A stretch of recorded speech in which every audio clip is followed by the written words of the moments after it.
Luke Richardson has just found a way to completely turn around this Chicago Blackhawks team.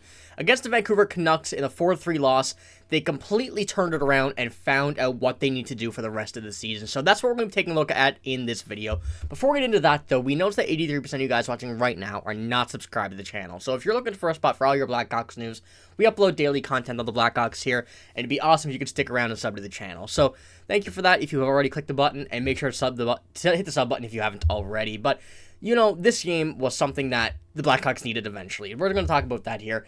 They found the answer to all their questions so far, or so it seems. Luke Richardson today made a few major line changes that we haven't seen in a while, putting Lukas Reichel back up on the first line and having an incredibly odd power play lineup. So we're going to be taking a look at all of those in this game. But for those who didn't watch, it was a 4-3 loss for the Blackhawks to the Vancouver Canucks. You know, we don't usually make post-game direct videos here either, but I feel like I really need to talk about what was going on in this game. So the 4-3 loss is exactly what they needed. Now, you might think of why. Why did they need to lose 4-3 to the Vancouver Canucks? And it's not about the loss in specific, but they did everything right. They started this game out at an incredible pace, outshooting the Canucks 12-1 to begin the game and getting the game's first goal.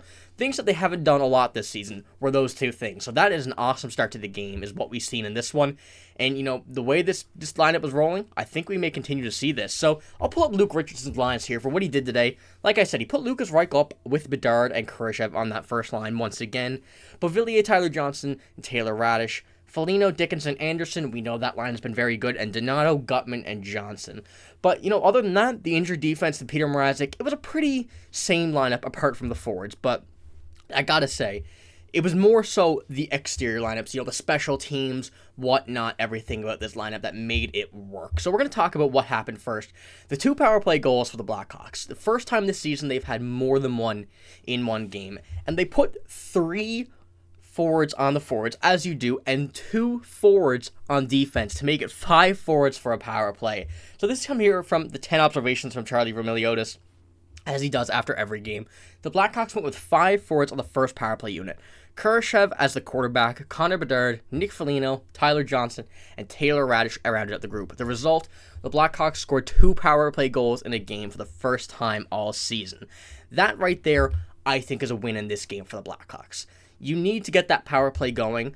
Obviously, it has been very, very lackluster all season, and putting 5 forwards on it might be the answer.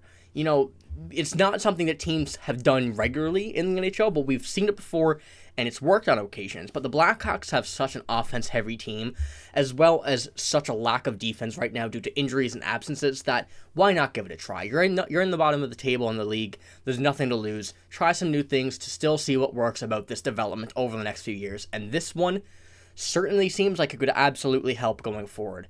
You know, Lukas Reichel used to be on the power play. That all changed out. He went down to the 4th and back up to the 1st. He played another very good game today, but he's not back to that power play yet. But this power play, I gotta say, this might be the answer. I want to say this might be the answer. What the Blackhawks need to do going forward.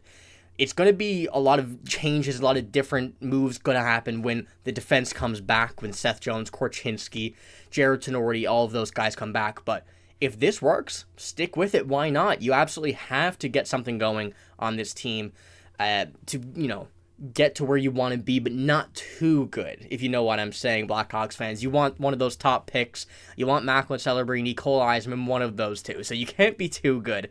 But I do completely understand that the players want to win.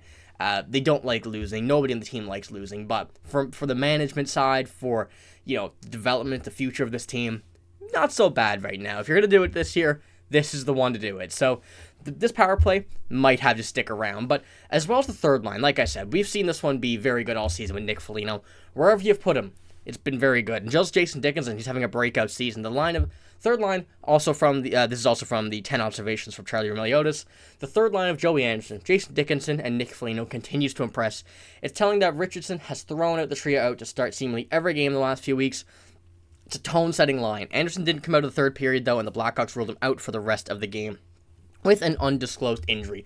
But like I said this game started out very, very hot for the Blackhawks, and that's what they need to do. Whether it's put this line out as the first line every game, or the starting line, I should say, for every game, or whether it's, you know, put this line out the most of all the players.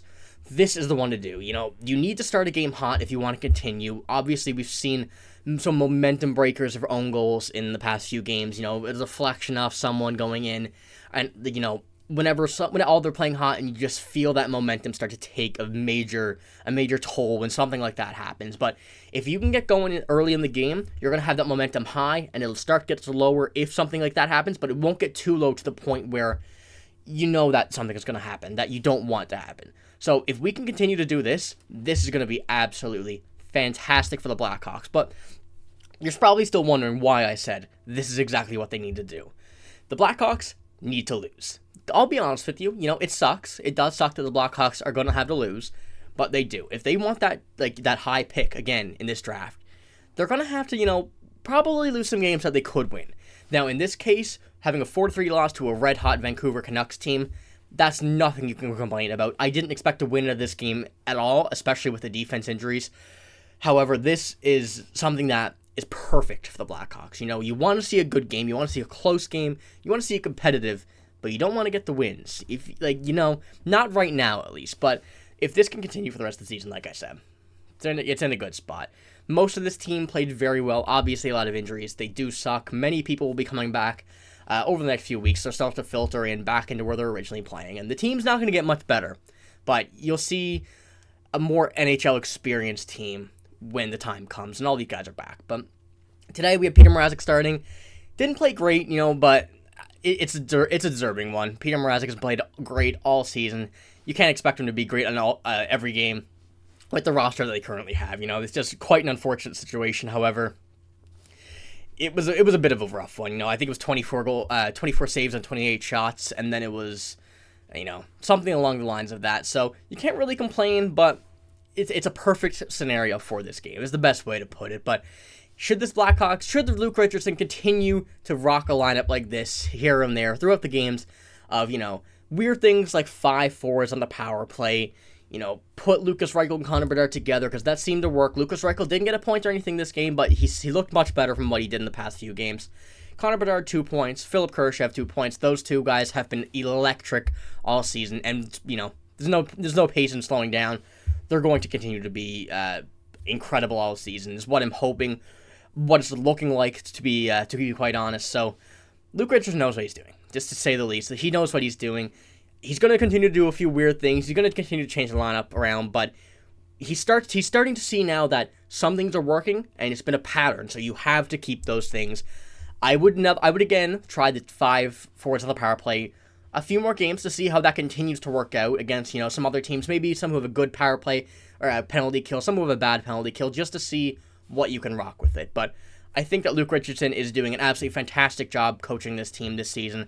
Although it's not the result that any Blackhawks fans want, it's something that needs to happen. It's part of the rebuild. It's part of every rebuild that, you're going to suck for a few years. It's going to suck, but it's going to work out at the end. And as of right now, it's looking like it might. I don't want to get our hopes up, but it's looking like it might. So that's all I got for this video. If you did enjoy, make sure to like the video. Make sure to subscribe to the channel as well if you want to see some daily Blackhawks content. But that's all I got. I'm signing out. Thank you for watching. Hope you have a great day. See you later.